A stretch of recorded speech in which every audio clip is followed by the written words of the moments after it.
আসসালামু আলাইকুম। আমি ফারদিন হাসান i1 ক্লাসের পক্ষ থেকে তোমাদের সবাইকে শুভেচ্ছা জানাচ্ছি। আশা করছি তোমরা সবাই ভালো আছো, সুস্থ আছো। আজকে আমি তোমাদেরকে পদার্থবিজ্ঞানের একটি গুরুত্বপূর্ণ চ্যাপ্টার নিয়ে আলোচনা করব। তো আজকে আমরা যে চ্যাপ্টারটি নিয়ে আলোচনা করব তা হলো গতি চ্যাপ্টার। চলো তাহলে শুরু করা যাক, আমরা গতি চ্যাপ্টার নিয়ে কি আলোচনা করি।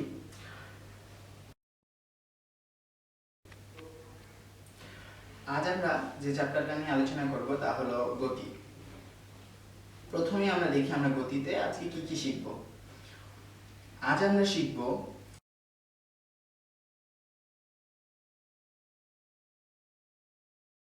স্থিতি ও গতি, বিভিন্ন প্রকারের গতি এবং রাশি। স্থিতি স্থিতি আমি তোমাদেরকে স্থিতি নিয়ে কিছু বলি।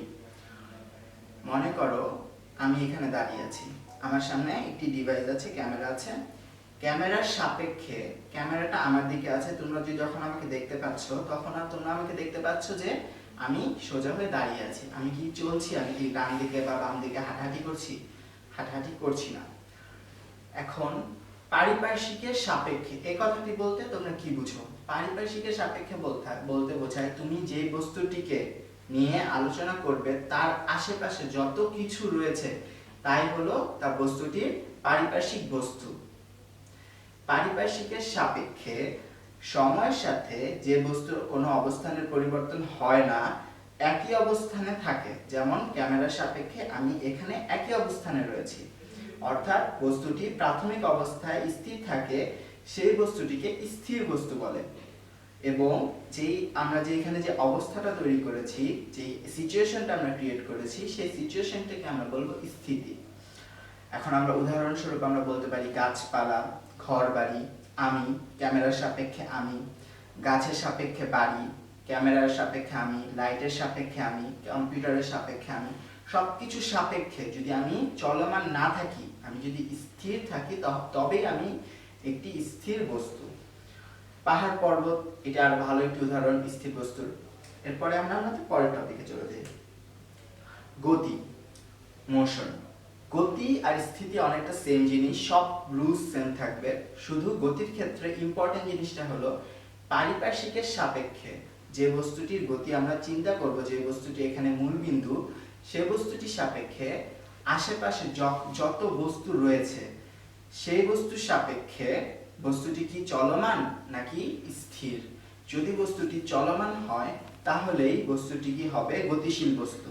আমরা সংজ্ঞাটি একবার দেখি। পারিপার্শ্বিক বস্তুর সাপেক্ষে সময়ের সাথে যে বস্তু অবস্থানের পরিবর্তন হয় সেই বস্তুকে গতিশীল বস্তু এবং তার অবস্থাকে গতি বলে। আমরা এই গতিশীল বস্তু পারিপার্শ্বিকের সাপেক্ষে যে গতি তৈরি করেছি, এখন যেখানে যে অবস্থাটা তৈরি হয়েছে সেই অবস্থাকে আমরা গতি বলবো। এবং বস্তুটি যে গতি লাভ করেছে, যে বস্তুটি গতি লাভ করেছে, যে বস্তুটিকে আমরা চলমান দেখছি, সেই বস্তুটিকে বলবো আমরা গতিশীল বস্তু। উদাহরণস্বরূপ আমি তোমাদেরকে একটি এখানে ছবি দিয়েছি, দেখো একটি প্লেন উড়ছে। প্লেনটি কিসের সাপেক্ষে গতিশীল? প্লেনটি আমার সাপেক্ষে, তোমার সাপেক্ষে গতিশীল। মনে করো আমি এখানে দাঁড়িয়ে আছি, আমাদের মাথার উপর দিয়ে একটি প্লেন চলে গেল, আমার সাপেক্ষে বস্তুটি গতিশীল। যেমন তারপরে আমরা বলতে পারি চলন্ত বাস, চলন্ত ট্রেন। তোমাদেরকে আমি আরেকটি উদাহরণ দেই। মনে করো যে তুমি একটা গাড়িতে বসে আছো, গাড়িটি সম্পূর্ণ গ্লাস কালো, গাড়িটি চলমান নাকি স্থির এটা তোমাকে বুঝতে হবে। গাড়িটি মনে করো অনেক হাই পাওয়ারের একটি গাড়ি, যে গাড়িটা মনে করো বাউন্স হয় না, কোনো সাউন্ড হয় না, এরকম একটি গাড়ি, অনেক হাই পাওয়ারের একটি গাড়ি। গাড়িটির ফুল গ্লাসও কালো।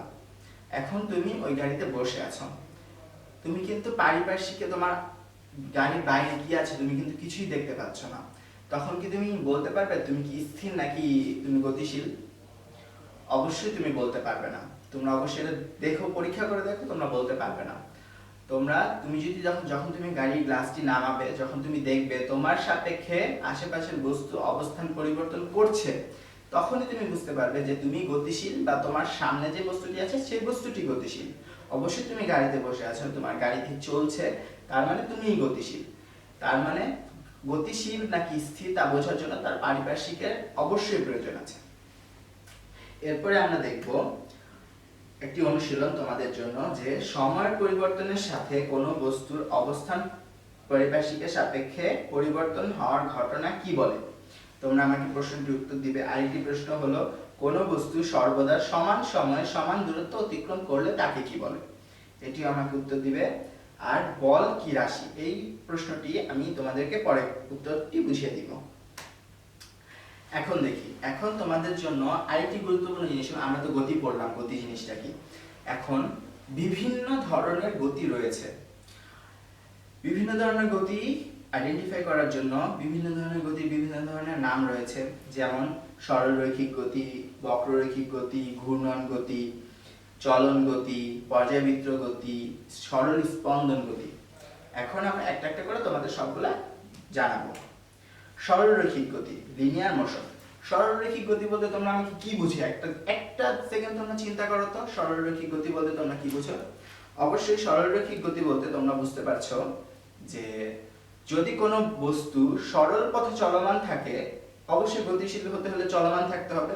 কোনো গতিশীল বস্তু সরল পথে, একদম নাক বরাবর সরল পথে চলমান থাকে, তখনই সেই বস্তুকে আমরা গতিশীল বস্তু বলতে পারবো। যেমন পতনশীল বৃষ্টির ফোঁটা, যদি কোনো বাতাস না থাকে, আকাশ থেকে যদি মেঘ থেকে কোনো বৃষ্টি পড়ে, অবশ্যই বৃষ্টির ফোঁটাটি মেঘ থেকে একদম সোজা মাটিতে পড়বে।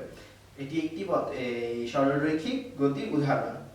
তারপর সোজা ট্রেনের লাইন, যেসব জায়গাগুলো ট্রেনের লাইনগুলো সোজা থাকে, অনেক সময় বাঁকা থাকে, যেসব জায়গাগুলোতে ট্রেনের লাইন সোজা থাকে, এটি কি ওই সময়ের জন্য এটি একটি সরলরৈখিক গতি। তারপরে আমরা দেখব বক্ররৈখিক গতি। সরলরৈখিক গতির মতো সেম বক্ররৈখিক গতি হলো যে চলন গতি বক্রপথে ঘটে তাকে বক্ররৈখিক গতি বলে বা বক্র চলন বলে। যেমন পৃথিবীর বাহ্যিক গতি বা নাগরদোলার ঝুলন্ত গতি, এটি কিন্তু সারাক্ষণ ঘুরছে, এই গতিটি কিন্তু ঘূর্ণায়মান। সো যেই চলন গতি বক্রপথে ঘটে তাকে বক্র চলন বা বক্র গতি বলে। এরপরে আমরা দেখব ঘূর্ণন গতি।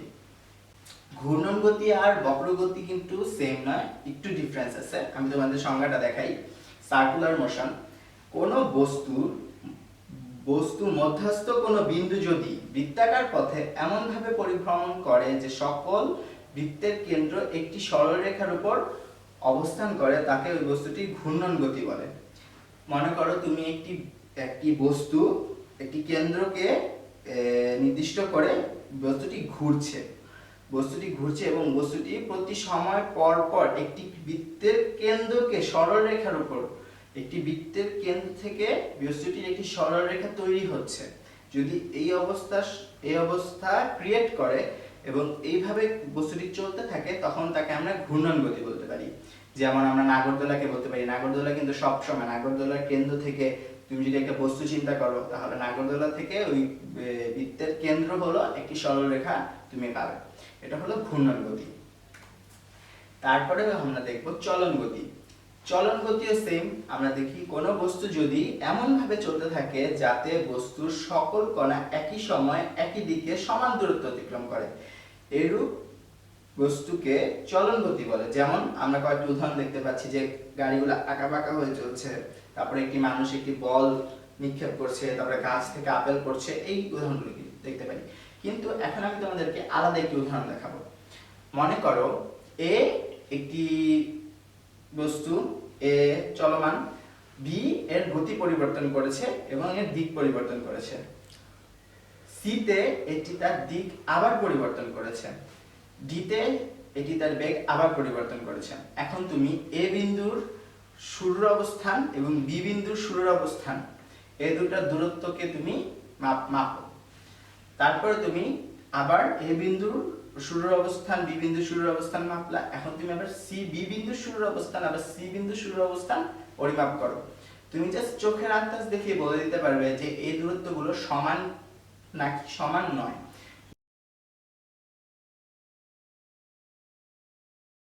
এখন আমরা দেখব পরবর্তীতে পর্যায়বৃত্ত গতি। এটি খুবই ইম্পর্টেন্ট একটি টপিক।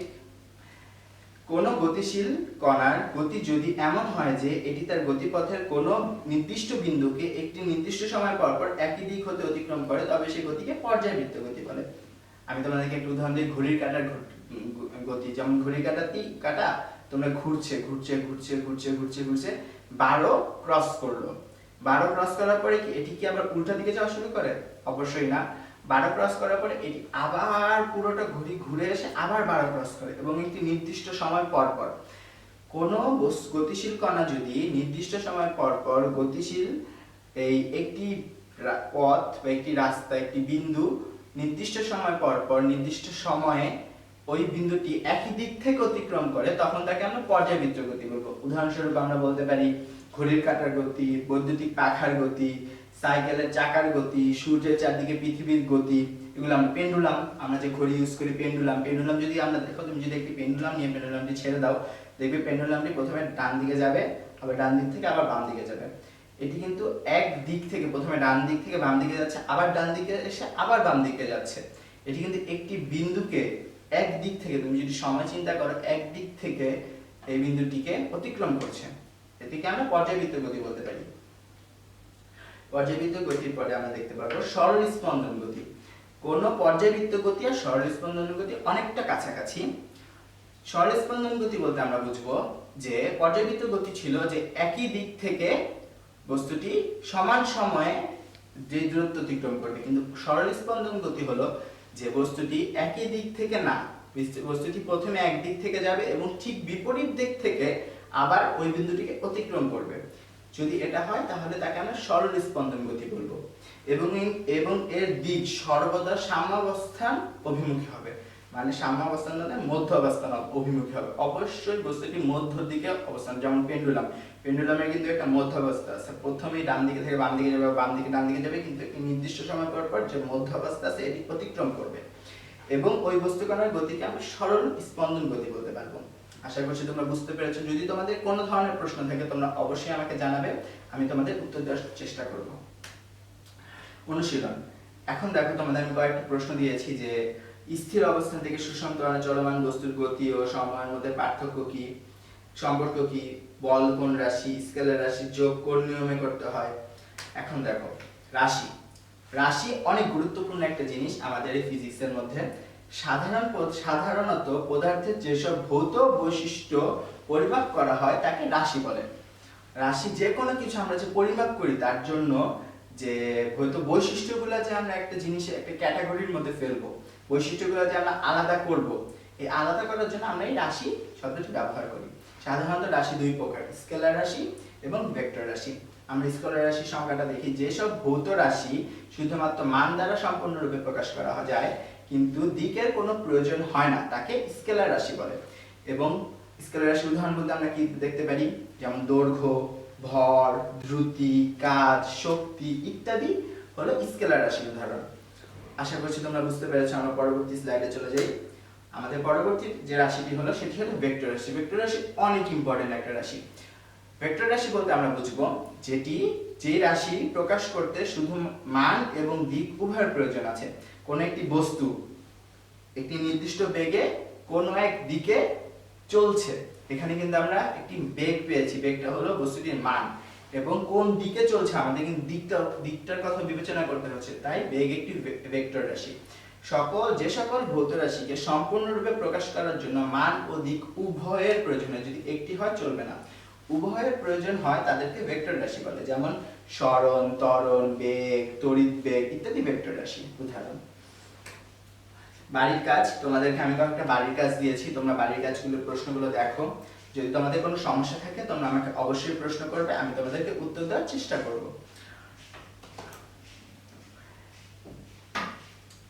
আজকে আমি তোমাদেরকে যা যা পড়ালাম আশা করছি তোমরা সবাই বুঝতে পেরেছো। তোমাদের সুবিধার জন্য আমি এই চ্যাপ্টারগুলোর উপরে সামনে আরো বেশি বিস্তারিত আলোচনা করব। যে টপিকগুলো শেষ হয়ে গিয়েছে এগুলো নিয়েও আমি তোমাদের জন্য বিস্তারিত আলোচনা করব, যেন তোমরা সহজে বুঝতে পারো। আর আজকের এই টপিকগুলো নিয়ে তোমাদের যদি মনে কোনো ধরনের কোনো প্রশ্ন থাকে অবশ্যই আমাকে জানাবে।